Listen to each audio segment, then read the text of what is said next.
नए नए audio video सबसे पहले देखने के लिए हमारे YouTube channel DD production house को लाल बटन दबा के सब्सक्राइब कीजिए और घंटी के निशान को जरूर दबाइए।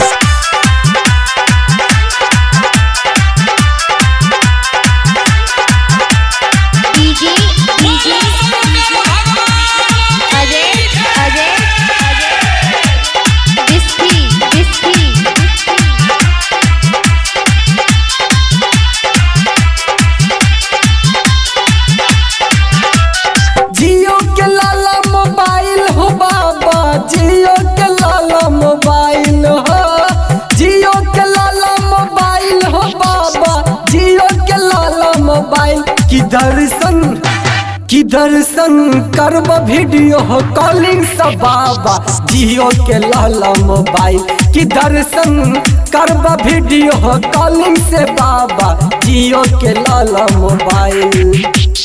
जियो के लाला मोबाइल हो बाबा जियो के लाला मोबाइल हाँ जियो के लाला मोबाइल हो बाबा जियो के लाला मोबाइल की दर्शन कर वीडियो कॉलिंग से बाबा जियो के लाला मोबाइल की दर्शन कर वीडियो कॉलिंग से बाबा जियो के लाला मोबाइल। अजय अजय अजय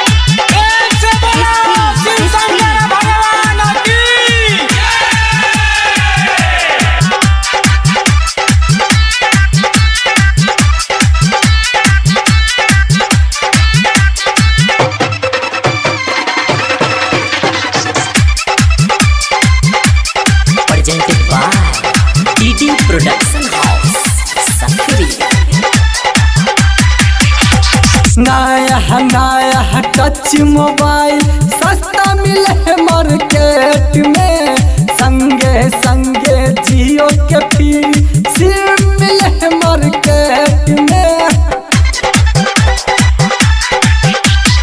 नया टच मोबाइल सस्ता मिले मार्केट में संगे संगे जियो के फ्री सिम मिले मार्केट में फेसबुक कला इंस्टॉल हो बाबा फेसबुक कला इंस्टॉल हो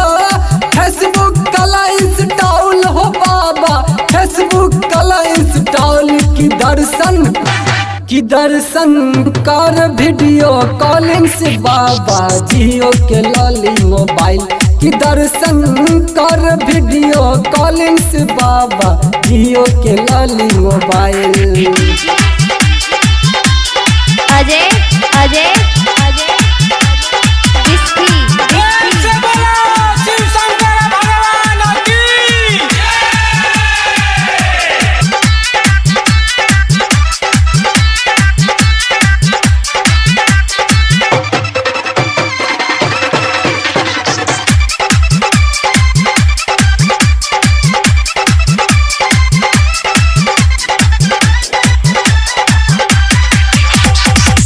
जय बम बम भक्त बाबा गाबै छना चारी हो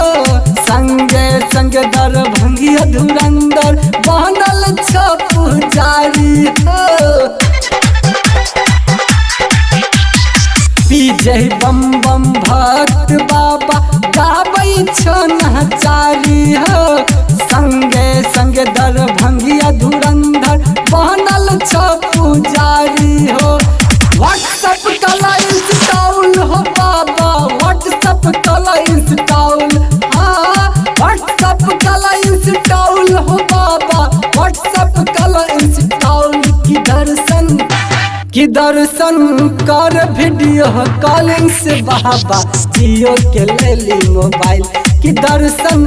कर वीडियो कॉलिंग से बाबा जियो के लाला मोबाइल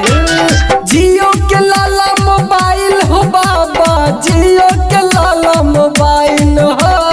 जियो के लाला मोबाइल हो बाबा जियो के लाला मोबाइल की